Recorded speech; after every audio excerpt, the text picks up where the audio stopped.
Hello. Then. Now. Countdown to the queens. Episode number 500. Forever. Looks like hell froze over. Without any more further ado, Together. let's jump straight into the show.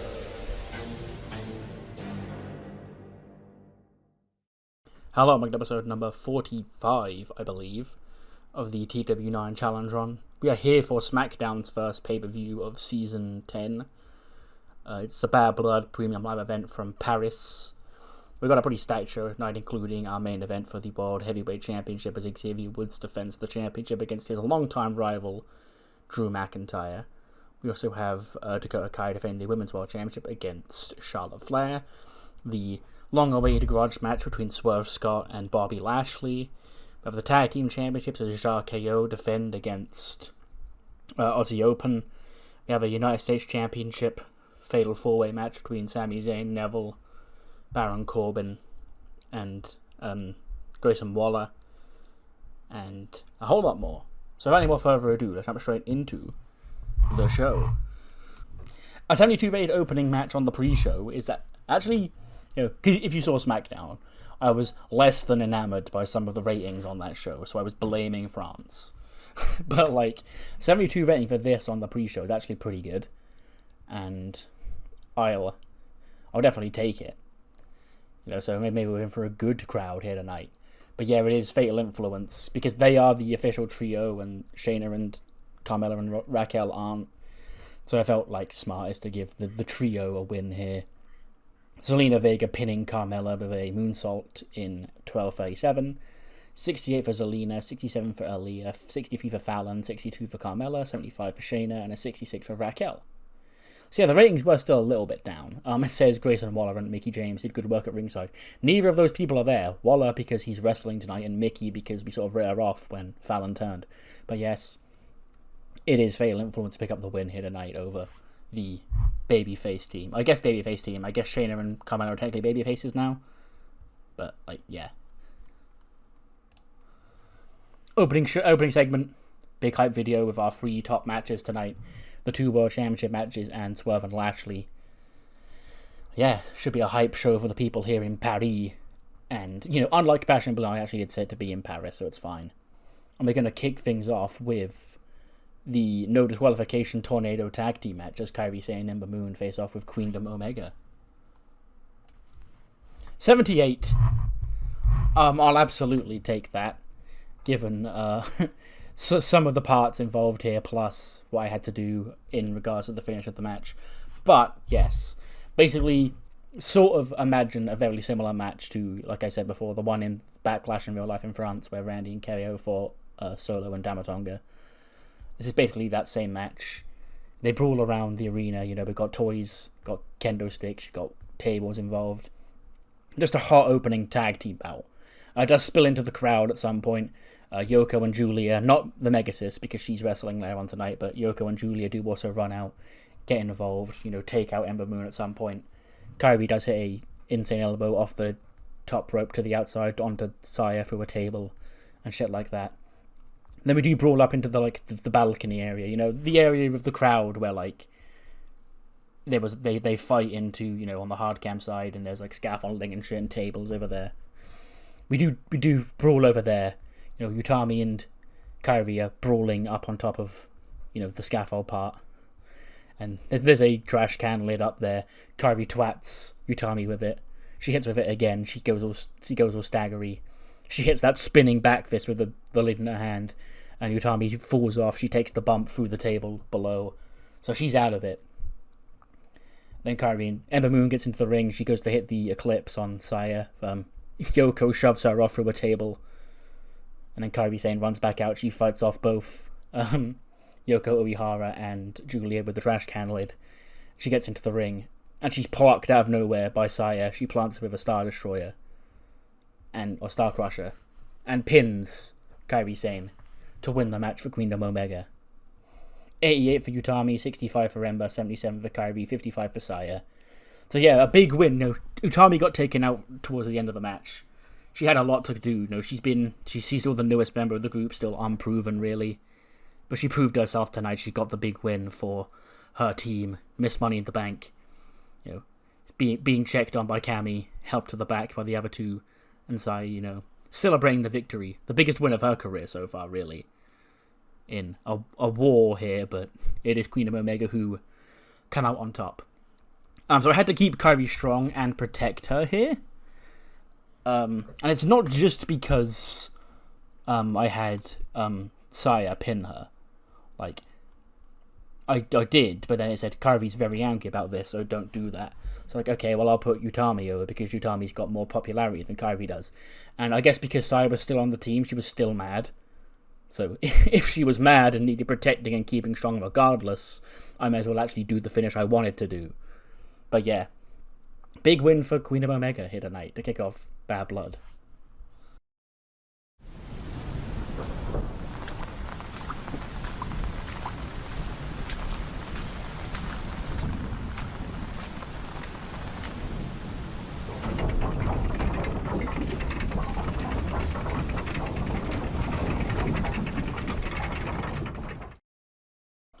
We then see a video recap of what happened at the end of SmackDown. Daniel Bryan's match for Carmelo Hayes. Michael Cole's giving us a rundown. You know, Bryan took a nasty head bump during the match with Carmelo Hayes, but allowed Carmelo Hayes to pick up the win. And after the match, he was assaulted by Pete Dunne and his former brethren in the Dragon's Dojo. You know, we've diagnosed Bryan with some sort of neck injury, and you know, we wish him all the best as he recovers. You know, he's been struggling recently, you know, with his injury history catching up to him. So yeah, we wish Daniel Bryan all the best, and hopefully he's back sooner rather than later to get his revenge on Pete Dunne and co. Oh! Jesus Christ, Chris Jericho has just had a fucking banger. The learning tree, he's cooking over here, brother. I guess it's because we'll blame the French crowd for the learning tree. But Buster Gates does win. He beats Chris Jericho 10 minutes and 40 with the Rochambeau. 82 for Buster, 68 for Chris. And yeah, nice win for Buster Gates. You know, a short little rivalry he's had with Chris Jericho. And that, you know, to say what you want about Jericho. But that's a big-ish win for Buster here. And hopefully his trajectory will now be on the up. But as for Jericho, he's taken 2 losses in 24 hours. Because he got pinned by Randy on SmackDown. And he's been pinned here tonight at Bad Blood by Buster Gates. After the match, we cut to like the backstage area. Utami's getting checked up on for her knock she took earlier on tonight. And Cammy goes, you know, so, you know, check on the Queen, you know. I've got to go watch the Megasis win the Liberty Championship later on. So, you know, make sure she's all good. You know, good stuff tonight. You know, you did good. And Saya just walk out to Utami and he's like, Did we win? She goes, yeah, we did. And then they hug each other. And Saya's so happy that she finally got a big win for her queen here tonight. We then see Jericho. He's throwing boxes and shit around backstage, and Andre Chase is there. He goes, whoa, Chris, what's the matter? He goes, you know exactly what the matter is, chump. Okay, the learning tree. I've taken 2 defeats on back-to-back nights. Maybe Paris is just bad for me. You know, I always preferred Spain.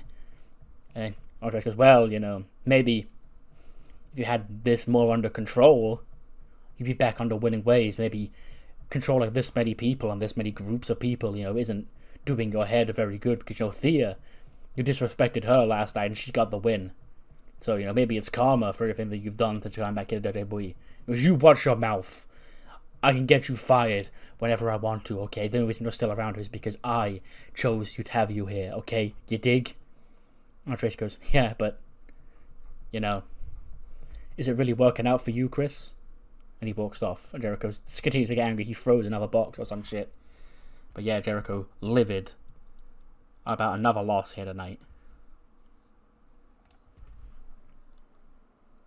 79. It's made it a little bit better, but that's actually pretty good, to be fair. I don't think Aussie Open are they're more over than they were like 3 months ago. You know, being in this group and this learning tree shit has helped them. You know, which, as weird as it is to say that about a Jericho faction, but yeah. And it is RKO retaining, Randy Orton pinning Kyle and Rogers with an RKO to make defense number 2 with the WWE Tag Team Championships.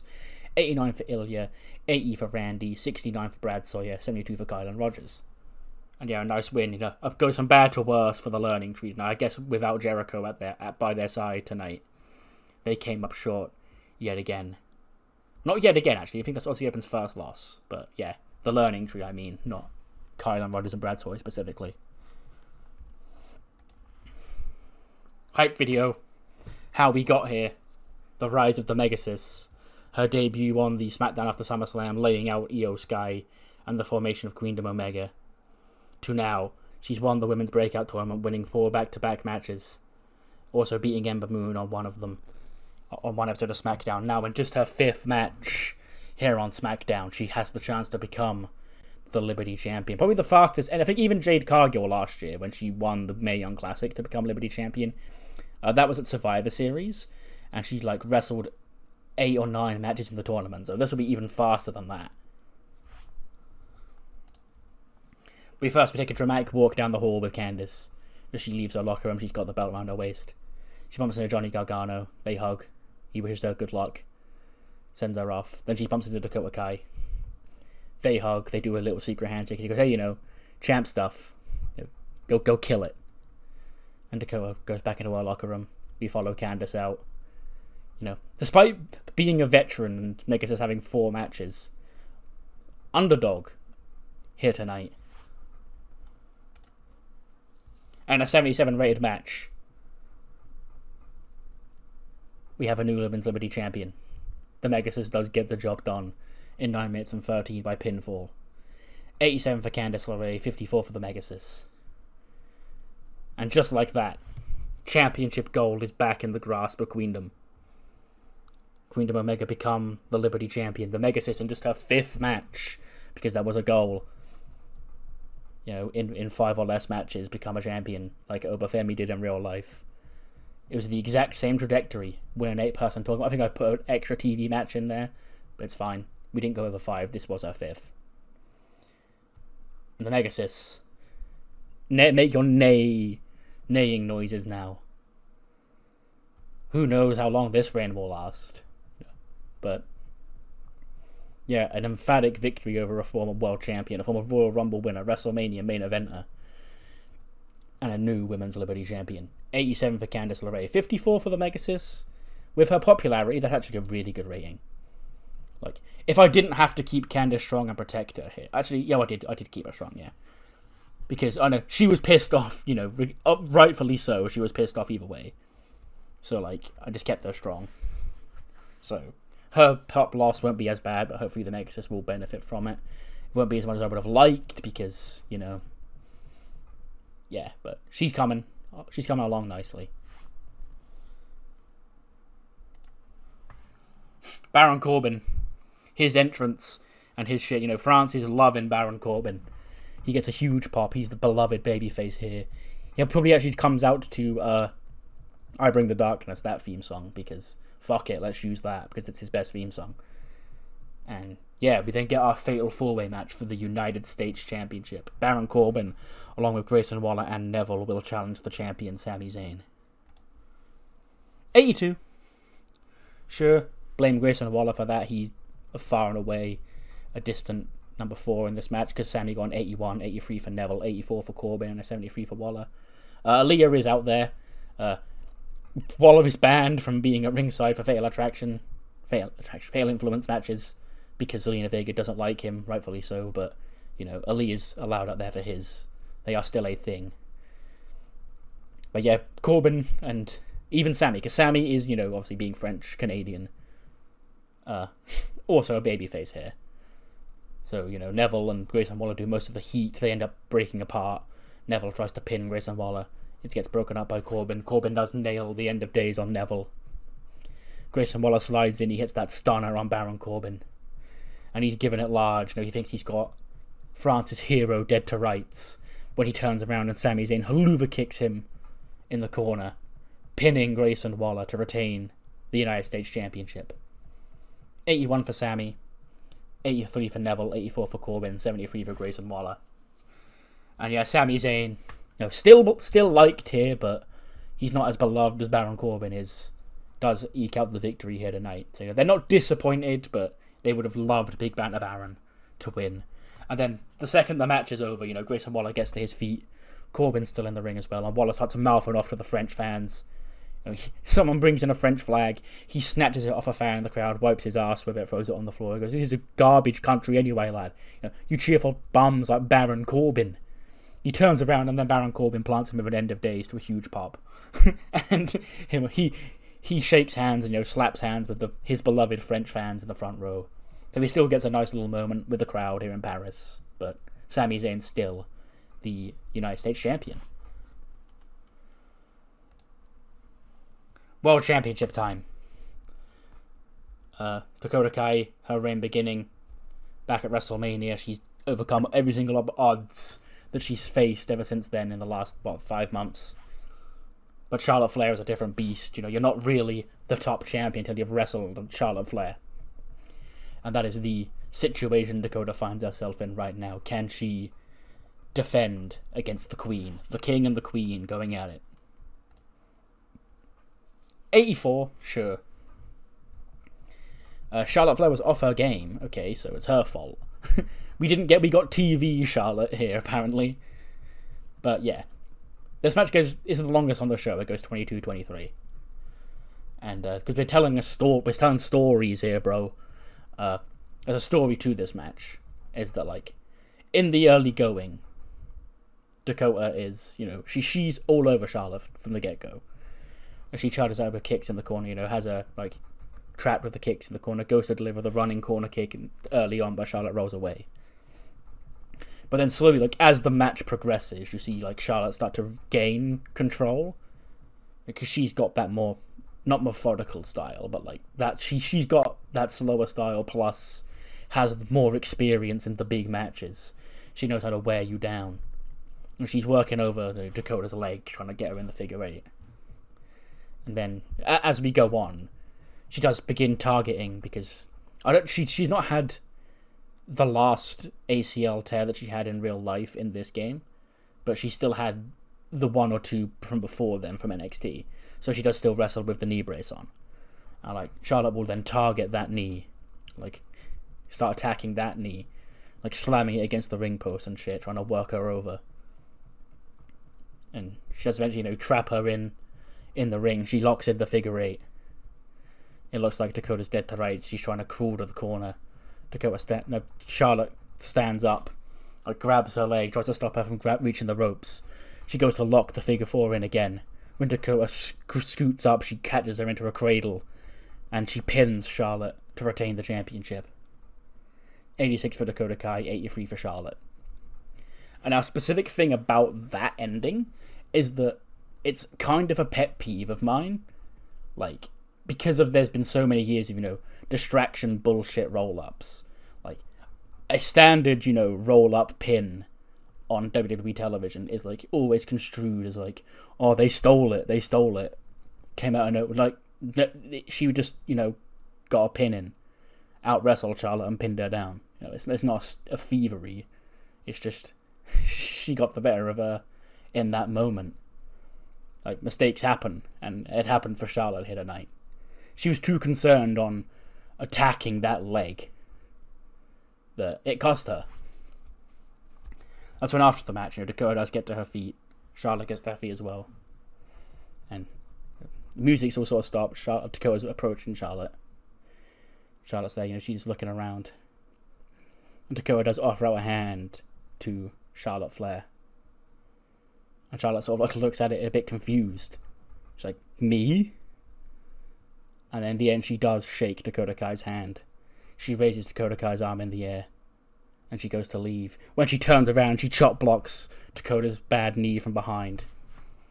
She continues the attack. She rips, she rips the knee brace off at this point. Starts wailing on Dakota's leg with it. Pulls the knee pad down. Grabbing a steel chair. Starts wailing on her injured knee. Or her historically injured. It's not currently injured. It was, like they say, the knee brace is a big target. So, obviously there's still a weak point there. And, she wails on it with a steel chair. Referee's trying to pull her off. She then does lock in that figure eight in the middle of the ring. Dakota screams. She doesn't tap out. She continues to scream. I'm trying to get her off. There's a panic. She might tear her ACL again. Adam Pearce, Nick Aldis all come out and pull Charlotte off.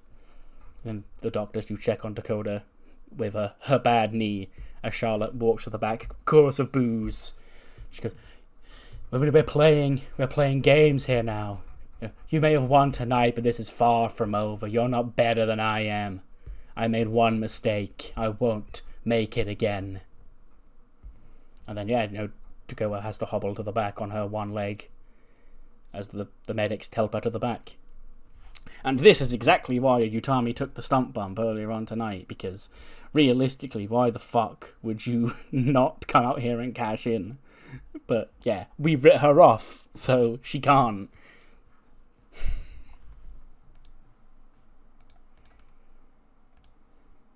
Hype video. Been going on for a couple of months now, stuff between the Bobby Lashley and Swerve. Back to Money in the Bank, when Swerve was the world champion in June. Because it was him, Daniel Bryan, and Bobby Lashley. And Lashley sort of reappeared after SummerSlam, took out Swerve. It was this isn't even about the belt. It's about making a statement at this point. So it's Lashley and Swerve one-on-one here tonight at Bad Blood. 95. Fuck yeah. Let's go. It goes 18 minutes and 2, and it's Bobby Lashley who picks up the win. Not really a lot to say about this, to be honest.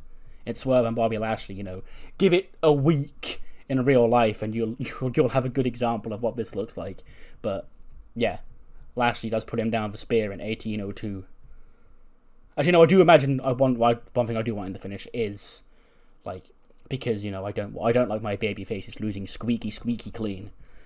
Swerve goes for it's not even like a cheat victory. It's he goes for the Swerve stomp. Lashley moves out of the way, then as Swerve lands, he lands funny on the back of his legs. As he stumbles to his feet, he turns around and is speared. But yeah, 95 for Swerve, 80 for Lashley.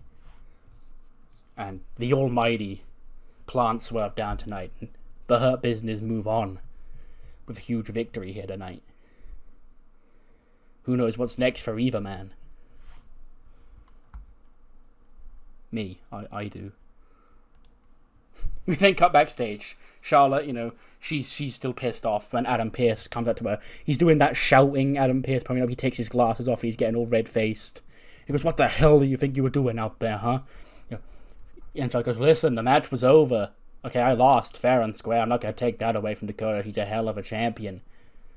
But this game's not over until I say it's over. Like I said last night, Pearce, I'm always steps ahead of Dakota Kai, the king. Count out maneuver, the queen.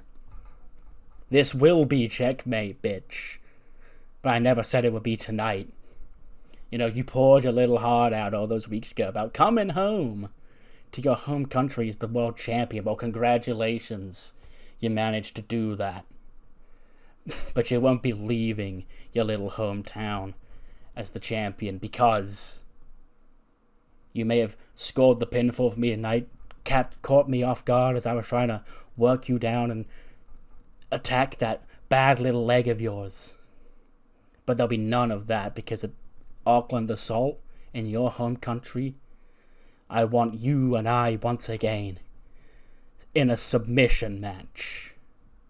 And Pearce is he's like, I guess I'll have to go talk to Dakota and see if we can get that made. The challenge been thrown out by Charlotte Flair for a submission match at Auckland Assault in 4 weeks' time.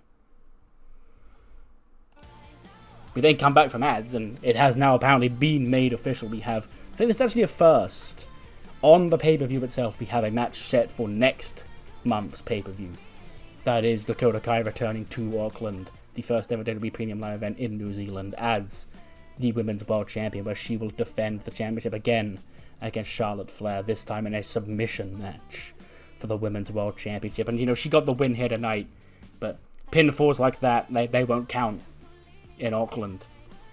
It'll have to be a submission victory. And Dakota, the odds may be against her, but she's a fighting champion. And she's going to sign herself up for that one. 73 rated segment.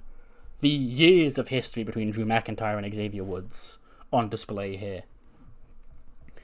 Last year when Drew McIntyre was the WWE champion, he defended against Woods a lot. They wrestled at WrestleMania as Woods tried to, get that big win over Drew finally. He couldn't get it done. Then Drew McIntyre went away earlier this year, and that's when Woods won King of the Ring and became World Heavyweight Champion. But now Drew McIntyre's back. He wants revenge. He wants to kick Xavier Woods' head off and beat him once again and become World Champion for the 5th time.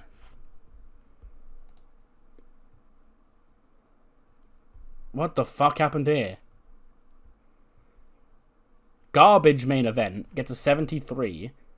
Drew McIntyre and Xavier Woods just don't click at all, and it showed in their performances. Boy howdy, am I glad that I changed plans literally about 2 days ago. Because, well, my hype's gone, so Xavier Woods retained here. But the original plan was going to be to run this back again in New Zealand. But I changed that because I didn't want to run Woods and Drew and Charlotte and Dakota back both at the Auckland pay-per-view. So you'll find out what's next for the World Championship in this segment in a minute. And boy am I glad, because that was fucking awful. What a dog shit main event. I think the Megasis had a better match than this. 64 for Xavier Woods, 62 for Drew McIntyre. Shit happens, I guess. But after the match anyway, Drew McIntyre does leave. I was going to say frustrated, but I guess in this world disappointed with how bad his match was. And the Hurt Business's music hits. And Lashley, Damon Kemp, Ricochet, Ronnie Hughes, MVP, they walk out. The New Day are all in the ring. Xavier Woods and Kofi Kingston, Big E and Kofi Kingston are celebrating with Woods when the Hurt Business come out. And they confront the New Day. And Xavier Woods and Bobby Lashley sort of go face to face. And then the Hurt Business do 4-on-3 attack the New Day. Then whose house? Out comes Swerve. He makes the save. He delivers, steel chair to the back of Bobby Lashley, fights Lashley off. And then the New Day do beat up the rest of the Hurt Business. And then Swerve and Woods sort of bump into each other. And Swerve offers his hand out to Xavier Woods. Because we have established, coming out of SummerSlam, that there is a respect between these two. And, Swerve offers his hand out. And Xavier Woods accepts the handshake. And Swerve sort of leaves Woods to celebrate. This whole time, Drew McIntyre still just stood on the ramp watching. And this is none of his business. But he still just stood there. We cut to him a couple of times, just staring on as the New Day got attacked by the Hurt Business. And then when Swerve runs out, he sort of runs past Drew, what the fuck you doing, buddy? But yeah. Some interesting developments to end the show here tonight after a disappointing main event. 77 rated show because that main event was ass. Okay, well, I like the show. I don't care what the game says. I'm not going to let the game bombing my main event ruin my vibe here, because this planted a lot of seeds going forward for some stuff I'm really excited for. What matters more, though, is definitely what matters more today is what you thought of the show. So do let me know what you thought in the comments below. And we'll get to the post-show media scrum here, where I will let people know how I felt about that main event. No, you know what? Fuck it. Let's actually tell these fuckers off. Because I doubt it's gonna do anything. Because if it pisses them off, I'll just pay him. But I want to make a fucking statement. We're hugging Swerve and Bobby Lashley because they had the match tonight and they did really good. But you know what? Fuck these two. Drew McIntyre and Xavier Woods didn't seem too concerned for your speech, at least for now. Okay, well, I've got my fucking eye on you, buddy. Media scrum time. We're sat seated, and our very first question is about the off night that somebody had tonight. But that person was Raquel Rodriguez, apparently. Give her a break, buddy. Do you want to talk about Xavier Woods and Drew McIntyre? Okay, well, Caesar Petra, why should we give her a break when this issue keeps happening over and over? What the fuck are you doing? I stand by her. Oh, it says him, but yeah, I haven't noticed an issue. I thought her match was one rating worse than the main event. So, I actually, can't be loyal, Raquel, because like this is you're getting. Why are you targeting the 6th member of a pre-show 6-woman tag team match when the 2 people in the main event had a fucking dogshit match? How can I do off by the off-night Chris show? He had a fucking 85. That was a one-off. Like, that was the best match he's ever had. It felt like Saya Kamatani was all over WWE Bad Blood, probably too much. I'm really pleased with her work tonight. Like, fuck off. Somebody's made some public comments on Kumito's in being unimpressed with your performance as head booker. Okay, again, like I said, I'll just cheat. You hired... Annoys me that they've put a nickname in there, but you hired Billy Starks recently. How do you see her fitting into the roster? I prefer not to go into actual details, but she'll definitely have to work. She's young. She'll have to work her way up the ladder. I prefer not to comment about that one. Ava Rain is said to be extremely happy in WWE. You must be pleased. I'm glad she's having a good time. But that's the media scrum complete. No questions about my shit main event, but boy did they want to fucking come for Raquel's throat for no fucking reason. but yeah, you know, I have fun with them, and I don't mind them asking me about, I've said this before, I don't mind them asking me about signings, because, you know, signings do leak in real life. So, like, whatever. Yeah. Alex Shelley's signed, everybody. I wonder what that could be leading to. But yeah, I'll see you next time for Raw, as they have their Unforgiven TV special, including a WWE Championship match, Gunther against AJ Styles, in a TLC match, which hopefully should be better than Drew McIntyre and Xavier Woods tonight. See you then.